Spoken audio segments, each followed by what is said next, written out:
இயேசுவே வாழ்வென்று கற்றுக்கொண்டேன், அவரால் அத்தனையும் பெற்றுக்கொண்டேன்.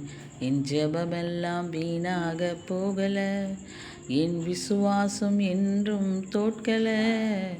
என் ஜெபமெல்லாம் வீணாக போகல, என் விசுவாசம் என்றுமே தோக்கல.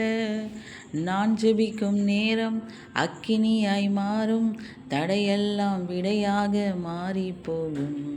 அபிஷேகம் எல்லாம் நதியாக பாயும், பரலோகம் எனக்காக வேலை செய்யும். நான் ஜெபிக்கும் நேரம் அக்கினியாய் மாறும், தடையெல்லாம் விடையாக மாறி போகும்.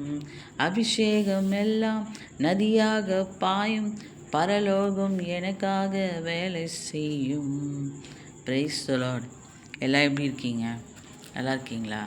இந்த நாளிலும் நாம் தியானிக்கப் போகிற வசனம் யோவானுக்கு எழுதின சுவிசேஷம் 2வது அதிகாரம் 10வது வசனம். எந்த மனுஷனும் முன்பு நல்ல திராட்சை ரசத்தை கொடுத்து ஜனங்கள் திருப்தி அடைந்த பின்பு ருசி குறைந்ததை கொடுப்பான், நீரோ நல்ல ரசத்தை இதுவரைக்கும் வைத்திருந்தீரே என்றான். இயேசுவும் அவருடைய தாயாரும் கானாவூர் என்ற ஒரு திருமணத்தில் அழைக்கப்படுறாங்க. அந்த இடத்துல ஒரு குறைவு, என்ன குறைவுனா திராட்சை ரச குறைவு ஏற்படுகிறது. இந்த திராட்சை ரசம் என்பது ரொம்ப அந்த காலத்தில் மிகவும் ஒரு முக்கியமான ஒரு காரியம். எப்படி நம்ம ஊருங்களில் ஒரு பிரியாணி இல்லைன்னா எப்படி ஒரு பிரச்சனை வருமோ, பிரியாணி இல்லைன்னா எவ்வளோ கஷ்டம், அது எவ்வளோ முக்கியமோ, அதே போல் அந்த நாளில் யூதர்களுடைய வழக்கத்தின்படி பார்த்திங்கன்னா திராட்சை ரசம் மிகவும் முக்கியமானதாய் அங்கே இருந்தது. அப்போ அந்த திராட்சை ரசம் அங்கே இல்லை, குறைவு ஏற்பட்டுச்சு. அப்போ அந்த கல்யாணத்துக்கு பார்த்திங்கன்னா இயேசு அழைக்கப்பட்டிருக்கிறார், இயேசுவும் அவருடைய தாயாரும். உடனே ஆண்டவரிடத்துல போய் அவங்க தாயார் சொல்கிறாங்க. சொன்ன உடனே ஆண்டவர் சொல்கிறார், வேலைக்காரர்களை நோக்கி சொல்கிறார், தண்ணீர் நிரப்புங்க. அதுக்கப்புறம் 8வது வசனத்தில் தண்ணீரை நிரப்புங்கன்னு சொல்கிறாரு. அவங்க அதே மாதிரி செய்கிறாங்க. அதுக்கப்புறம் என்ன சொல்கிறாரு, இப்போது முண்டு பந்தி விசாரிப்பினிடத்திலே கொண்டு போங்கள் என்றார். இப்போ கொடுங்க, தண்ணீர் ஊற்றுறாங்க. ஆண்டவர் சொன்னபடி கச்சாடிகளில் தண்ணீர் நிரப்புறாங்க. இப்போ என்ன பண்ணுறாங்க, போயிட்டு எல்லாருக்கும் சர்வ் பண்ணுங்க அப்படின்றார்.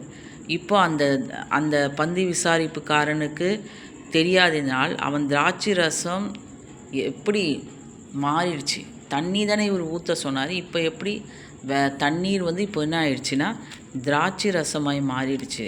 அதை 10வது வசனம், எந்த மனுஷனும் முன்பு நல்ல திராட்சை ரசத்தை கொடுத்து ஜனங்கள் எப்போதுமே சாப்பாடு பார்த்திங்கன்னா கல்யாணத்தில் ஃபஸ்ட்டு செகண்டு 2 பந்தியில் சாப்பாடு நல்லாயிருக்கும். அதுக்கப்புறம் குறைவு ஏற்பட்டுச்சுன்னா சாப்பாடு பத்தலைன்னா அது எதனா ஒன்று பண்ணிடுவாங்க. இல்லை அதுக்கப்புறமா கொஞ்சம் வேறு எங்கன்னா போய் வாங்கிட்டு வருவாங்க. அந்த செஞ்ச டேஸ்ட் இருக்காது.